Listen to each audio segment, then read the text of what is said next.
Album review. One of the most influential albums was released on February 10th, 2004, 20 years ago.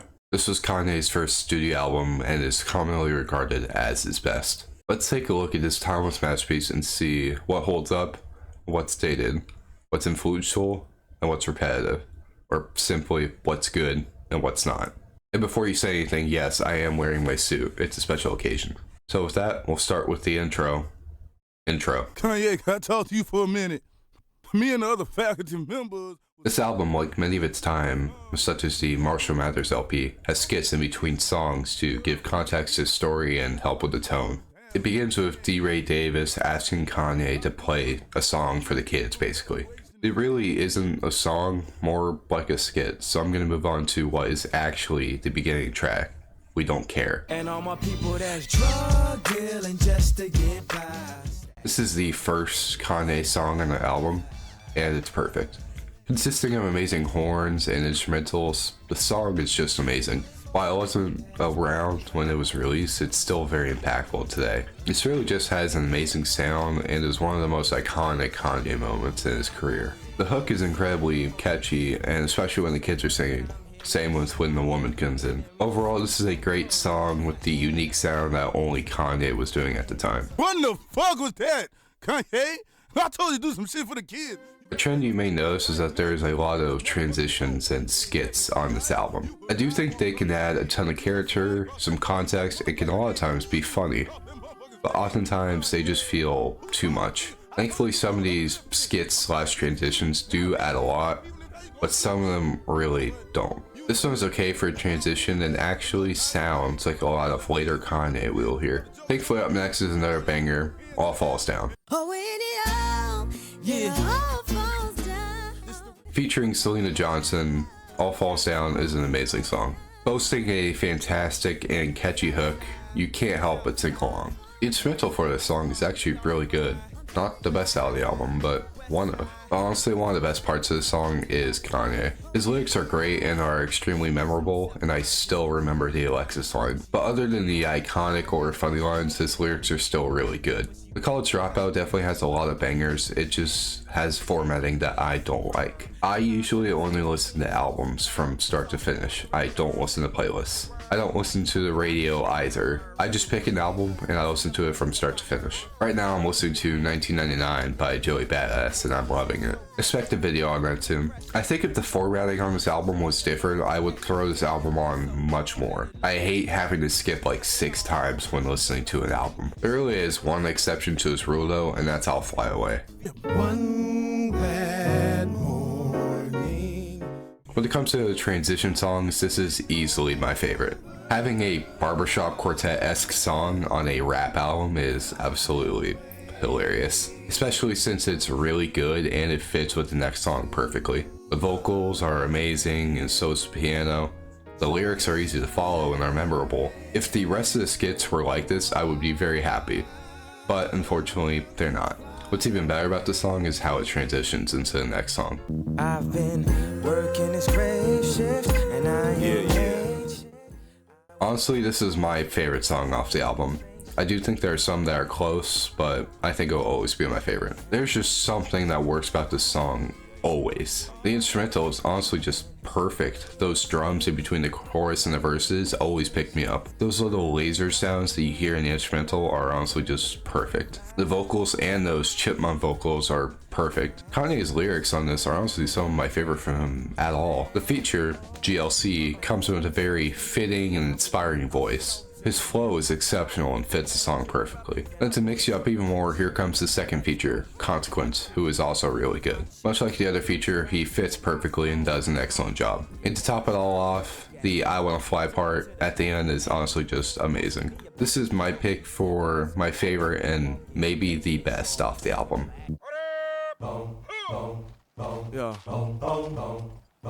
This is an incredibly unique song. The beat for the song isn't really anything like I've heard. Combining those like marching vocals with the drums in between is honestly really cool. I really like Kanye's flow for this track. It fits really well and it's just amazing to listen to. The ad-libs are also very fitting and would just feel wrong if they weren't there. Kanye's lyrics are very good and talk about his motives and his experiences. Those high autotune vocals are really cool and feel like a predecessor to later Kanye, like 808s. While I'm not too familiar with Kanye's story to becoming a producer and then releasing his album, I did get a tidbit from the last track off the album, which we'll talk about soon. But for now, let's talk about another banger. That's right. That's what I do. Starting with these amazing vocals sampled from a band called Blackjack, this song is great. All of the vocals are pitched up a lot to fit that chipmunk style a lot of early Kanye did, especially when Ye or Jay-Z are rapping. I'm not a huge fan of Jay-Z and I'm not very experienced with him. I haven't listened to 444, the Black Album, or any of the Blueprints. But Jay is very welcome on this track and he feels very fitting. I think I need to listen to Jay because he has a very interesting flow, or at least he does on this track. It somehow feels awkward but also not at the same time. After Jay's verse comes Kanye's verse and it's also great. His lyrics are very religious, which is odd because this track comes after the literal Jesus track. This is especially apparent when it comes to the last verse by Jay Ivy. His verse really just sounds like someone preaching and giving a speech, which is really interesting to hear in a rap song. Overall, great song.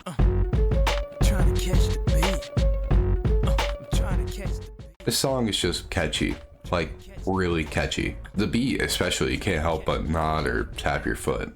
This song is admittedly not my favorite. It's pretty forgettable and I'd rather listen to a lot of songs off the album. But it does have some harsh competition, so it's not nearly as bad as it sounds. The lyrics are good sometimes, but a lot of times they just lose me.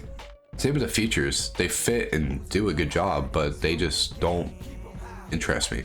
The song is good, it just doesn't compare with a lot of the songs off the album. Hey, what's up, girl? Hi, This song is the prime example of what I don't like about this album. This track is just annoying and it makes me wish there weren't any skits at all. Another huge thing is how dated this sounds. Nothing sounds like this today and I'm perfectly fine with that. I can't help but cringe when listening to it. If this was awful on purpose, good job. If it wasn't, I hate it. 1 and 2 and 3 and 4 and get them sit-ups right. On my first listen, this was the worst song off the album. My opinion has changed. I'd rather listen to this than Get 'Em High, but that's it. This song again is very catchy, much more than Get 'Em High, but that's really where my positive stop. The lyrics to me just feel outdated or just not enjoyable at all. I really don't like the section of the girls talking about the plan either. This song just is not for me. I can at least enjoy the song more than Get 'Em High, and I'll usually never forget it, but mostly for the wrong reasons. Oh, she says she wants some Marvin Gaye. Salute the band.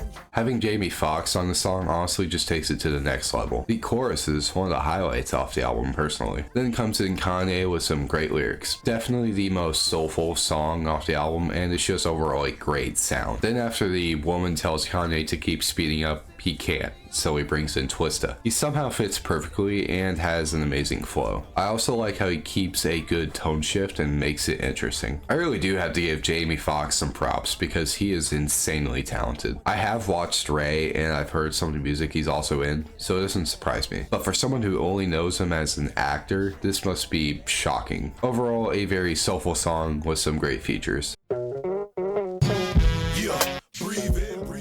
It seems that this is one of the least liked songs off the album, and I definitely see why. But honestly, I just think this song is really funny for no reason. I will probably never seek this song out, but when I listen to the album, I won't skip it. It's just too goofy. It's at least an interesting listen. Not really a great song, but it's at least fun to listen to. Now beat that. And your mother saying, go to college, so you finish college. Welcome to Skit Hell. While it does add some context and has an extremely funny line, it's not why I'm here.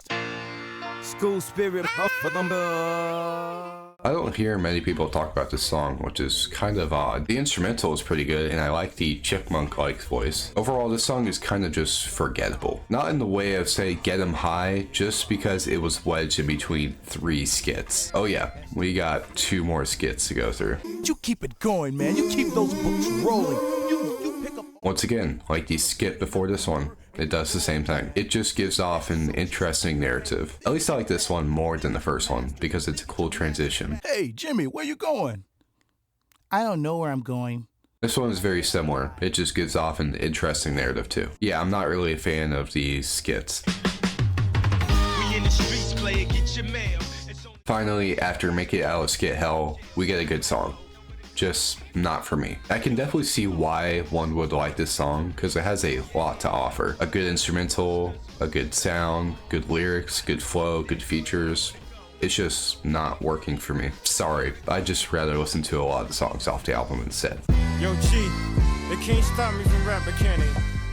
Now coming on to the final stretch of the album, we have these 3 amazing songs left, starting with Through the Wire. This song's history is actually very interesting. This song was made because Kanye got into a car accident and had to get his jaw wired shut. While in the hospital, one song made it bearable, and that was Shaka Khan's Through the Fire. After getting out of the hospital, Ye went straight to work on this because he knew he wanted to sample the song. This sample is really what makes me think of early Kanye. It's a relatively simple sample, it's just chopped up and the vocals are pitched up. Not to mention, I believe the drums are actually from an Outkast song. This song was actually a single for Ye before the album. It featured his vocals while he was still wired shut, and it sounded okay. It made his voice odd and hard to understand. I think on the album release, he layered his vocals over the original while he learned to talk better, but I think he was still wired shut because sometimes it's hard to understand him. Now we can move on to the lyrics, which are excellent. These are easily some of, if not the best lyrics off the album. They are very well written and provide a perfect story to follow. If you just look into them, you can start to see everything coming together. While Spaceship is my favorite, I think it's really close. This is family business, and this is for the family that can't be with us. Somehow these 3 last songs have some of the best storytelling in the entire album. I really did not give this song a fair chance when I first listened to it.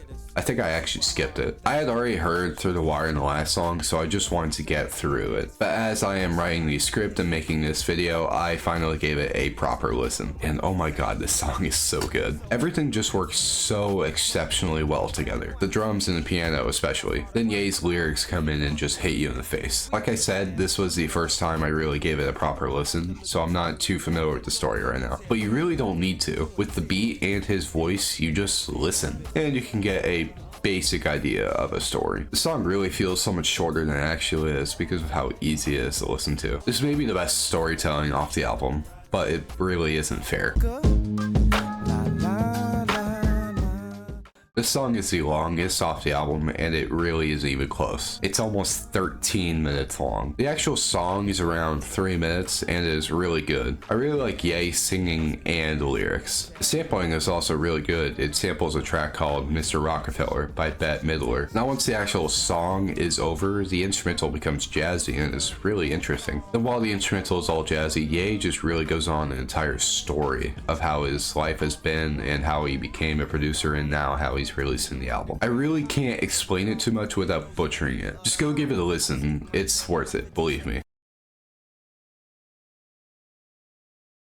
This album is a really interesting listen, given it was the first studio album of one of the most influential artists ever. Even though I don't like the formatting of this album, I still like it quite a lot. As I'm diving more and more into Kanye's discography, it's good to come back to this. So does it hold up 20 years later? For the most part, yeah. With some exceptions, this album really can't age. It's a classic. Overall, amazing album. Absolutely worth your time. Go give it a listen. And with that, goodbye. Now that the main video is done, I'm going to go ahead and talk to you guys about how the channel's been going. It's been doing great. We're almost at 1.5k on Wolf, which is insane. Mac Miller is quickly becoming one of my most viewed videos. It's only at 300 right now, but it will eventually pass a lot of them because I think that is my best video. I want to go ahead and say what I have planned for the future. So previously I had said that I'm going to do a trilogy of the Graduation trilogy. I'm not going to do that now because it's not what I want to do. This video was kind of hard to make because I do really like the album, but I'm not super passionate about it like I am Circles or Wolf or Igor. Speaking of Igor, I do have plans for 100 subs, which we're really close to. I want to release a 1-hour version of just me talking about Igor and Tyler and put as much effort into it as I can. It probably won't be out for a long time, but once I hit 100 subs, I'll start working on it. I mentioned earlier that an album that I want to talk about is 1999 by Joey Badass, which I will. That album is really good. A very similar album is Food, which I will probably also give a video about once I completely finish the album. I haven't completely finished it, but it's still really good. I also have a really funny idea for 100 subs. I want to listen to Taylor Swift's entire discography and then just trash it, which would be really funny for 100 subs. Yeah, I'm sorry if the camera freezes at all during the video. I'll probably blur it or put an image over the screen and try and hide it, but overall it's just annoying. I really need to get a webcam because my phone isn't doing it. That's about it. I had to wake up at like 6 o'clock to make this video because I just fell asleep before I could stay up to record it. And I'm sure, as you could tell, it's light out now. It wasn't at the beginning. It took me a bit to record this. The recording's at like 50 minutes now, but like it'll be around 25 minutes when I edit it. So thank you guys, love you guys, and I'll see you in my next video. So bye. Probably next week.